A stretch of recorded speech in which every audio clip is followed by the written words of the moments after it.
સાહેબ જેના મામા મોહાળે પાટું મારી હોય તકેલી મૂક્યા હોય સાહેબ, એનાથી મોટું દુઃખ કયું હોય સાહેબ?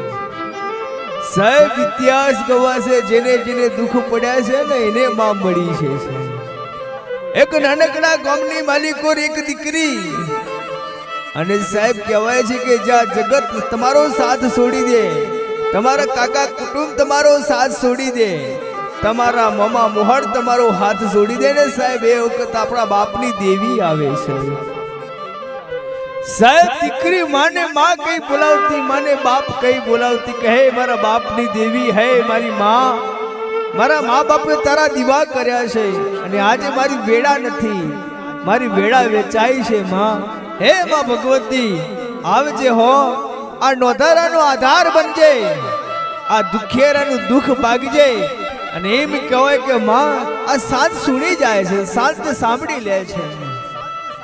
અને જ્યાં દીકરી રાતે એમ કહેવાય કે ઢોળિયાની માલિકો હુતી હોય છે ને એને હોશે કે આવી માય કે ખંભા દીકરી હું તારા બાપની દેવી આવી, અને સાહેબ હું તારા બાપની દેવી આવી કઈ માં જ્યાં ભગવતી બોલે ત્યાં દીકરી માના પગમાં પડી એટલું કે માં મારું કોઈ નતું હો, મારા મામા મોહાળ નતા, મારા કાકા કુટુંબ નતા, મારે માડી જાયો વીર નથી, માં તું આજ મારો બાપ બની આવી, તું મારી માં બની આવી, ખમ્મા તને માં, ખમ્મા તને। અને દીકરી માના ચરણોને ચૂસી માને પાય લાગીને માના પગલિયા ધોવે છે સાહેબ। અને દીકરી એમ કે માં હવે મારો હાથ ના છોડતી હો, કારણ કે તું હાથ છોડે તો આ જગત તો મારું નથી માં, હું કોના સહારે જીવી લઈશ।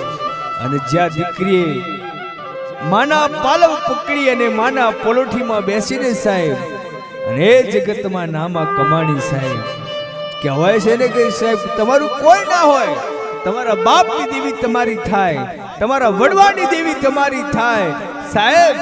જગતમાં કઈ નહીં મળે તો ચાલશે, પણ તમારા બાપની જો દેવી તમને મળી જાય ને તો સાહેબ દુનિયાનું મોટામાં મોટું સુખ તમને મળી જશે। રૂપિયા દોલતની પાછળ નહીં રખવાનું સાહેબ, પણ તમારા બાપની દેવી પૂજીને તમારા ઘરમાં હશે ને સાહેબ એની પૂજા કરી લેશો, રૂપિયા તો કાલ આવી જશે, પણ જો તમને વડવાની દેવી મળી હોય તો સાહેબ એને પૂજવાની જરૂર છે, રૂપિયા પાછળ દોરવાની જરૂર નથી સાહેબ। કારણ કે દેવીઓ એમ તેમ મળતી નથી સાહેબ, વડવાઓની પુનઈ હોય, વડવાઓ દીવા કરેલા હોય ને ત્યારે આવી દેવીઓ મળે, ત્યારે આવી દેવીઓ મળે।